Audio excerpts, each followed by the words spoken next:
इंसान के जीवन में जब जब परीक्षा की घड़ी आती है तब तब उसके जीवन में दुखों का पहाड़ टूट जाता है।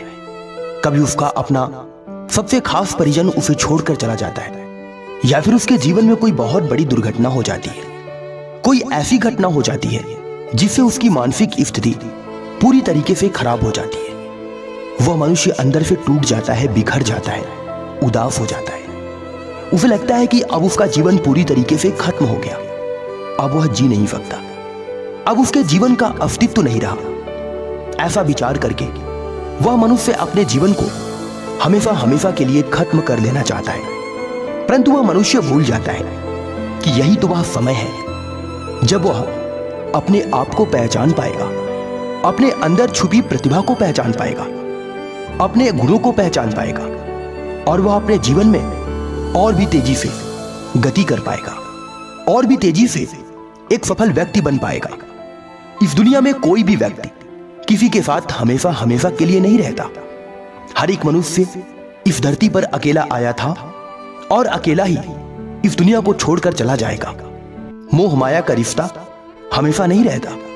एक ना एक दिन हर एक मनुष्य को एक दूसरे से बिछड़ना होता है। इसलिए हर एक मनुष्य को चाहिए कि वह इस मोह माया की जाल में कभी न फंसे। वह सिर्फ अपने लक्ष्य की तरफ ध्यान दे, अपने जीवन के सार को समझे। वह अपने जीवन में क्या करना चाहता है इस पर विचार करे। वह कुछ ऐसा करने पर विचार करे जिससे उसका, उसके समाज का, उसके परिवार का और यहां तक कि देश का भी नाम हो सके। जो मनुष्य अपने जीवन में अत्यधिक दुखों को झेलता है वही मनुष्य अपने जीवन में अत्यधिक सफलता को प्राप्त करता है। सफलता और असफलता मनुष्य के किस्मत से नहीं होती, मनुष्य के कर्मों से होती है।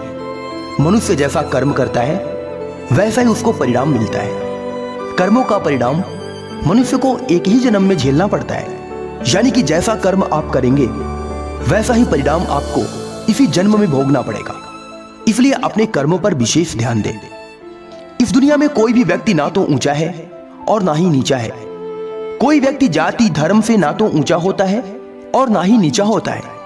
यह तो सिर्फ मनुष्यों के द्वारा बनाया गया एक ढोंग है, जिस ढोंग में फंसकर हर एक मनुष्य अपने जीवन को तबाह कर रहा है। इस दुनिया में कोई नीचा नहीं और कोई ऊंचा नहीं, हर एक मनुष्य समान है। यदि ऐसा होता तो हर एक मनुष्य की पीठ पर जाति और धर्म का मुहर लगा होता, जो ईश्वर खुद लगाता। परंतु ऐसा नहीं है। इसलिए हमेशा ध्यान रखना चाहिए कि हमें कभी भी दूसरों के बहकावे में आकर अपने जीवन को नहीं जीना चाहिए। ईश्वर ने हमें विवेक दिया है, बुद्धि दी है, हमारे अंदर सही और गलत का फर्क करने की शक्ति दी है। हमें उस शक्ति का इस्तेमाल करना चाहिए। मनुष्य तो सिर्फ इस धरती पर इसलिए आया ताकि वह एक दूसरों की मदद कर सके, एक दूसरे को आगे पहुंचा सके और एक दूसरे से प्रेम करते हुए अपने जीवन को खुशी खुशी व्यतीत करे। परंतु मनुष्य अपने जीवन में सिर्फ अकेले सफल होने की वजह से लालच का शिकार हो गया और दूसरे व्यक्तियों से ईर्ष्या करने लग गया। इसी वजह से वह मनुष्य अपने जीवन में और भी दुखी रहने लग गया। जब मनुष्य अपने जीवन में सिर्फ यह विचार करता है कि वही एक सफल व्यक्ति बने और भी कोई व्यक्ति उसके सामने सफल ना बने, तभी मनुष्य के मन में ईर्ष्या, द्वेष और भी ना जाने कितने प्रकार के पाप उत्पन्न होने लग जाते हैं। और वही पाप उसके मन को नकारात्मकता की तरफ लेकर जाते हैं, जिसकी वजह से वह मनुष्य अपने जीवन में कभी सुख को प्राप्त नहीं कर पाता। सुख धन दौलत और बाहरी वस्तुओं को प्राप्त करने से कभी नहीं मिलता। सुख की अनुभूति तो मनुष्य को अंतर आत्मा से प्राप्त होती है, मन से प्राप्त होती है। और जो मनुष्य अपने मन से प्रसन्न रहता है उस मनुष्य को बाहरी दिखावे की आवश्यकता नहीं।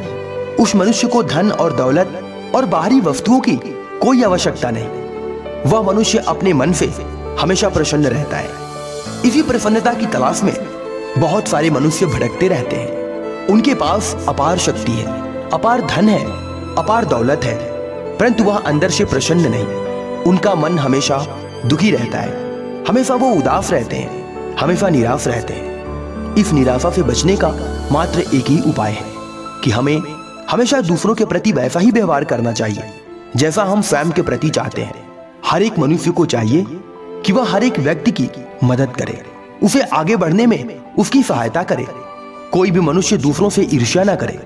जब मनुष्य के मन में ईर्ष्या उत्पन्न होती है तभी मनुष्य अंदर से दुखी रहता है। जब मनुष्य यह विचार करता है कि मेरा पड़ोसी या मेरा साथी ना तो मुझसे अमीर बन पाए और ना ही मुझसे कभी सफल बन पाए, मैं ही उससे हमेशा आगे रहूं, ऐसा विचार करने से मनुष्य अपने जीवन में और भी दुखी रहता है। इस दुनिया की किसी भी वस्तु को कोई भी मनुष्य, चाहे वो कितना ही धनवान हो या फिर कितना ही अमीर हो या फिर कितना ही सफल क्यों ना हो, वह अपने साथ किसी भी चीज को लेकर नहीं जा सकता।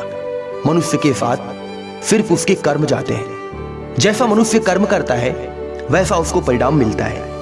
कर्म ही मनुष्य के हमेशा जीवित रहते हैं। कर्मों की वजह से मनुष्य जन्मों जन्मांतर तक याद किया जाता है। जिस मनुष्य के कर्म जितने बड़े होते हैं उस मनुष्य की आयु भी उतनी बड़ी होती है। अब आयु का अर्थ ये नहीं कि मनुष्य की शरीर खत्म हो गई तो मनुष्य खत्म हो गया। मनुष्य के आयु का संबंध यह है कि मनुष्य का नाम हमेशा हमेशा के लिए लोगों की जुबां पर रट जाता है। उस मनुष्य के शरीर की मृत्यु होने के बाद भी उसका जीवन और उसका नाम हमेशा के लिए अमर रहता है। लोग उसके पथ मार्गों पर चलना चाहते हैं, उसके जैसा जीवन जीना चाहते हैं, उसके विचारों को मानकर अपने जीवन को सफल बनाना चाहते हैं। हर एक मनुष्य को चाहिए कि वह अपने जीवन में कुछ अच्छा करने पर विचार करे, जिससे मनुष्य का जीवन सफल हो सके, समाज की उन्नति हो सके और लोगों का विकास हो सके। कहते हैं कि मनुष्य अपने जीवन में तभी दुखी रहता है जब मनुष्य अंदर से लालची, कपटी और द्रोही हो जाता है।